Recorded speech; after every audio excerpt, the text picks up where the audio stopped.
مشاهدينا الكرام، السلام عليكم ورحمة الله تعالى وبركاته. مرحبا بكم مشاهدينا الكرام في قناتكم لا لونغ فرونسيز، ومرحبا بكم أيضا في هذا الدرس. سأشرح فيه لو بريزون، لو فيتور سامبل، لو باسي كومبوز، وسأركب جمل يستعملها الفرنسيون في اللغة الفرنسية. إذن ماتر أو بريزون، إذن سأستعمل الفعل ماتر. je mets أضع، je mets أضع، أو au futur simple je mettrai، سأضع، أو au passé composé j'ai mis، وضعت. إذا هنا تكلمت عن le présent الحاضر je mets أضع، وأيضا هنا تكلمت عن le futur simple je mettrai سأضع، وأيضا هنا تكلمت عن le passé composé j'ai mis وضعت. إذا مشاهدينا الكرام سأركب جمل عديدة باستعمال le verbe mettre au présent، au futur simple، au passé composé. إذا هذا الدرس مشاهدينا الكرام يندرج ضمن قائمة la langue française، الصرف والتحويل في الفرنسية. إذا الدرس 17. ومن أراد مشاهدة جميع الدروس يمكنه الضغط على الروابط أسفل الفيديو في خانة الوصف وفي خانة التعليق. انزل إلى أسفل الفيديو في خانة الوصف وفي خانة التعليق واضغط على الروابط، ستجد روابط القواعد، الحوارات، الجمل، القصص، النصوص، ولا كونجيغيزون فرونسيز، أيضا الصرف والتحويل. إذا سأبدأ بالجملة الأولى je mets mon stylo sur la table. je mets mon stylo sur la table. أضع القلم فوق الطاولة. je mets mon stylo sur la table، أو أضع قلمي فوق الطاولة. أضع قلمي فوق الطاولة. إذا لاحظوا معي هنا je mets c'est la conjugaison du verbe mettre au présent. أضع mon stylo قلمي sur la table على الطاولة أو فوق الطاولة. إذا أردت أن أقول أضع قلمي فوق الطاولة، أضع قلمي فوق الطاولة، أقول je mets mon stylo sur la table. ولكن إذا أردت أن تقول تضع قلمك أنت ستقول tu mets ton stylo sur la table. tu mets ton stylo sur la table. تضع قلمك على الطاولة. tu mets.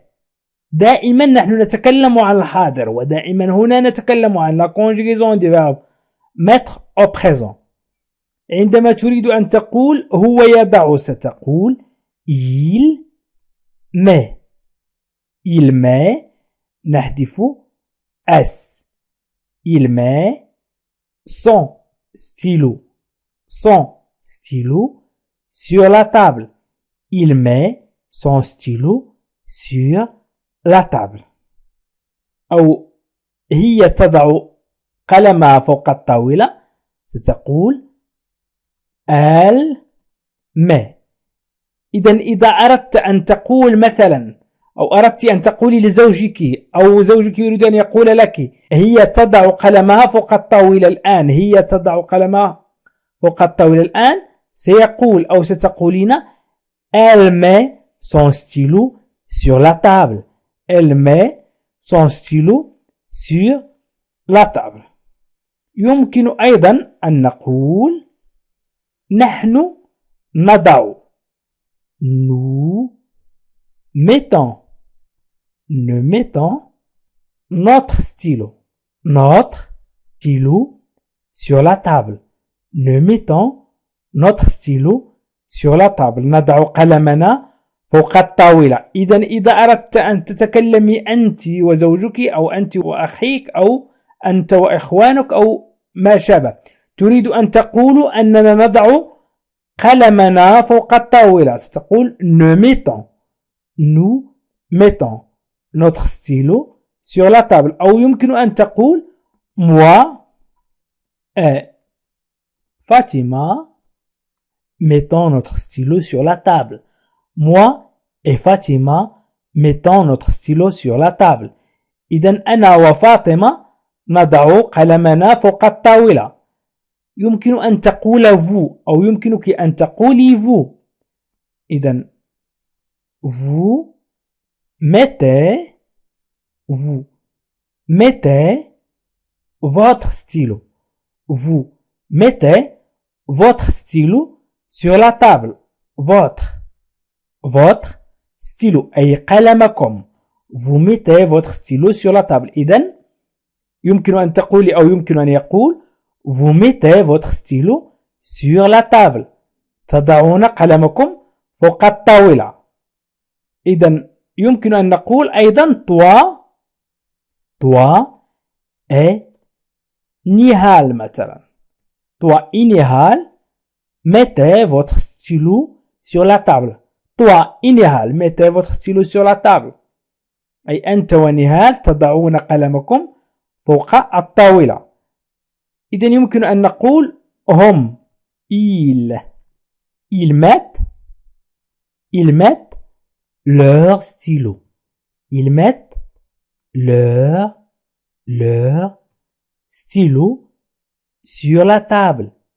Ils mettent leur stylo sur la table. لم أضف leur s لأن stylo ليس لديه s مفرد. إذن stylo مفرد. Ils mettent leur stylo sur la table. هم إذن جمع المذكر أو جمع المذكر والمؤنث. يمكن أن نقول أن نعوض il ب Saad et Nihal.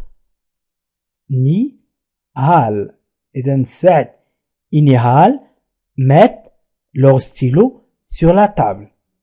إذن رغم أن سعد مذكر ونهال مؤنث فإن le pronom personnel أو الضمير الشخصي الذي يعوضهم هو il وليس elle.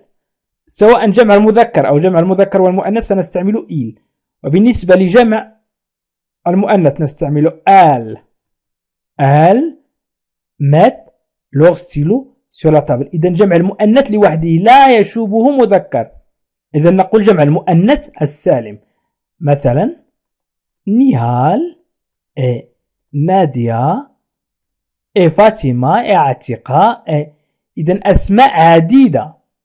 إذن جمع المؤنث نهال et نادية mettent leur stylo sur la table. إذن هنا تكلمنا عن الفعل mettre au présent. الآن سأمر إلى الفعل mettre au futur simple.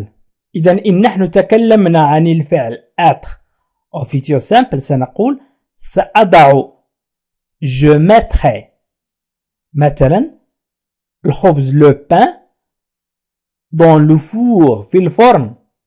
سأضع الخبز في الفرن. Je mettrai le pain dans le four.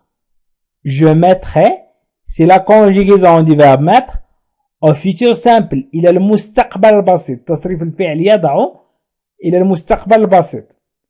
وأيضا le pain c'est un nom dans le four. سأضع الخبز في الفرن. Je mettrai le pain dans le four. سأضع الخبز في الفرن. ولكن إذا أردت أن أقول أو أردت أن تقولي أو أراد أن يقول أنت ستضع الخبز. إذن أردت أن أقول مثلا لشخص ما أنت أو أنت ستضعين الخبز في الفرن. سأقول tu mettras le pain dans le four. Tu mettras le pain dans le four. أي تضع أنت أو تضعين أنت الخبز في الفرن. Tu mettras le pain dans le four. إذا أردت أن أقول هو أو هي il بالنسبة لي هو il mettra أي يسار حسن كريم مذكر. عندما نتكلم عن المذكر il mettra سيضع هو سيضع le pain dans le four أي الخبز في الفرن. وستضع هي نقول elle deux L Elle mettra le pain dans le four. نادية، عتيقة، فاطمة، نهال أو أي اسم آخر مؤنث. Elle mettra le pain dans le four. Nous, نحن، nous mettrons، نضيف ONS. Ne mettrons le pain dans le four. Ne mettrons le pain dans le four. سنضع نحن، إذا سنضع الخبز في الفرن. Ne mettrons le pain dans le four. سنضع الخبز في الفرن. Ne mettrons le pain dans le four. أو ستضعون أنتم. Vous mettrez le pain dans le four. Vous mettrez le pain dans le four. ستضعون أنتم الخبز في الفرن.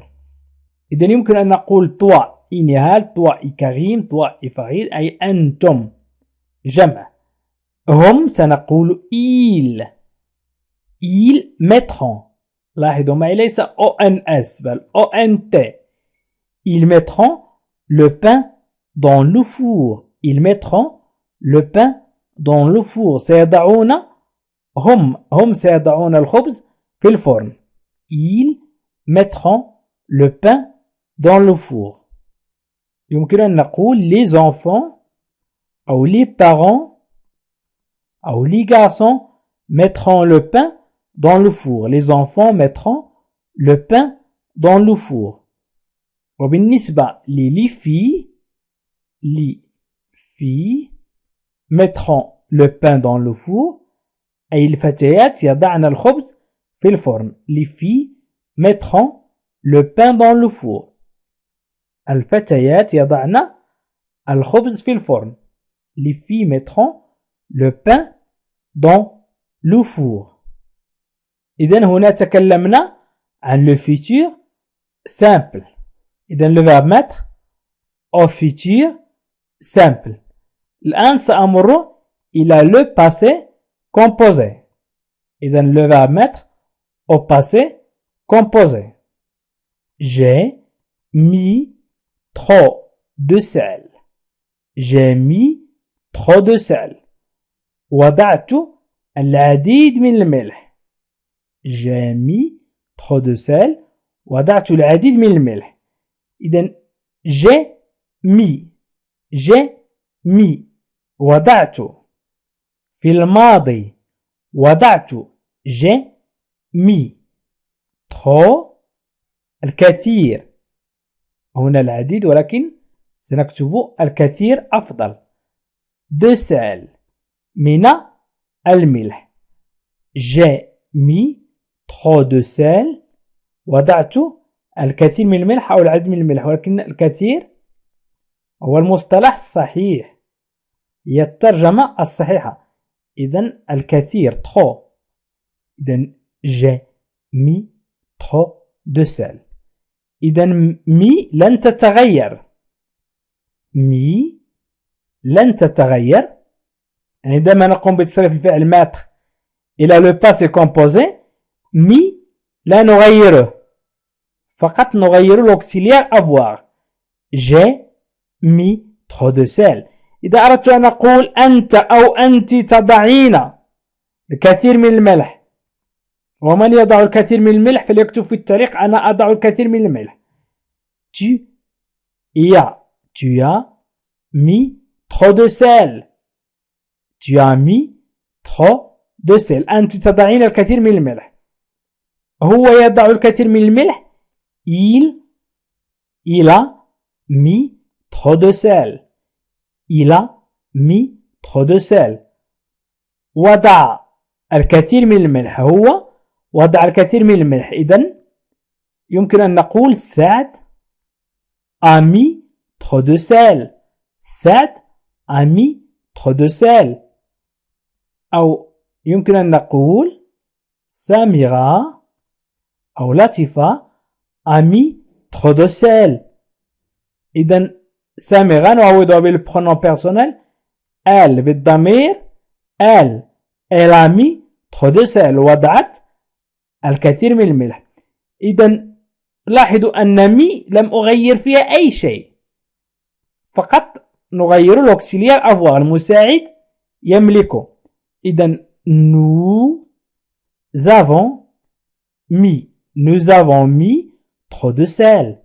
Nous avons mis trop de sel. Vous avez mis trop de sel. Vous avez mis trop de sel. وضعتم الكثير من الملح. Vous avez mis trop de sel. وضعتم الكثير من الملح. Ils ont mis avec S للجمع. Ils ont mis trop de sel. وضعوا الكثير من الملح. هم وضعوا الكثير من الملح. Ils ont mis trop de sel. إذن هنا Saad et Samira ont mis trop de sel. Saad et Samira ont mis trop de sel. Ou les chanteurs ont mis trop de sel. Les chanteurs ont mis trop de sel. إذن يمكن أن نقول أي نفي الجملة، يمكن أن نقول لم يضعوا الكثير من الملح. les chanteurs المغنون لم يضعوا الكثير من الملح. إذن نضع ne pas. les chanteurs n'ont pas mis trop de sel. les chanteurs n'ont pas mis trop de sel. أو يمكن أن نقول je n'ai pas mis. Je n'ai pas mis trop de sel. لاحظوا معي j'ai وضعت j'ai أنا j'ai mis trop de sel. Je n'ai pas mis trop de sel. Tu n'as pas mis trop de sel. Il n'a pas mis trop de sel. إذن يمكننا أن ننفي الجملة أيضا في le futur simple ونقول je ne mettrai pas le pain dans le four. Je ne mettrai pas. لن أضع في المستقبل. لن أضع الخبز في الفرن. Je ne mettrai pas le pain dans le four. إذن je ne mettrai pas لن أضع. Je ne mettrai pas لن أضع le pain dans le four. Tu ne mettras pas. Tu ne mettras pas le pain dans le four. Il ne mettra pas le pain dans le four. Il ne mettra pas le pain dans le four. لن يضع الخبز في الفرن. وإن أردت أن أقول لن تضع سأقول elle ne mettra. إذن ne وبا تعني لن أي في المستقبل تعني لا وليس ولن. دائما نفي ودائما ننفي بها الجملة. دائما ننفي الجملة. Elle ne mettra pas le pain dans le four. وأيضا في الحاضر يمكن أن ننفي الجملة في الحاضر. مثلا je mets mon stylo sur la table. أضع قلمي فوق الطاولة. لا أضع قلمي فوق الطاولة. إذا أردت أن أقول لا أضع قلمي فوق الطاولة سأقول je ne mets pas je ne mets pas. إذن هنا ne pas. Je ne mets pas mon stylo sur la table. لا أضع قلمي فوق الطاولة. Je ne mets pas mon stylo sur la table. أو أيضا tu ne mets pas ton stylo sur la table. ton. إذن يمكنك أن تنفي جميع الجمل. Tu ne mets pas ton stylo sur la table. Il ne met pas. Il ne met pas. Il ne met pas son stylo sur la table. Nous ne mettons pas notre stylo sur la table. Nous ne mettons pas notre stylo sur la table. Vous ne mettez pas votre stylo sur la table.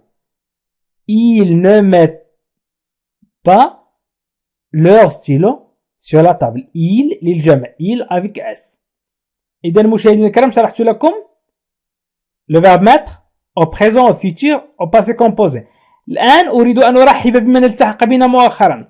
مرحبا بك في المدرسة الخاصة لتعلم اللغة الفرنسية مجانا. هذه المدرسة خاصة بتعلم اللغة الفرنسية مجانا بدون مقابل. إذا لمتابعة برنامج تعلم اللغة الفرنسية من الصفر يمكنك أن تتعلم اللغة الفرنسية في 3 أشهر فأكثر حسب الجهد الذي تقدمه والانضباط والجدية. إذا يمكنك أن تشاهد القواعد، الحوارات، الجمل، النطق والسماع، القصص، النصوص، وأيضا لا كونجيغيزون فرونسيز. وهذا الدرس ضمن قائمة لا كونجيغيزون فرونسيز أي الصرف والتحويل في اللغة الفرنسية.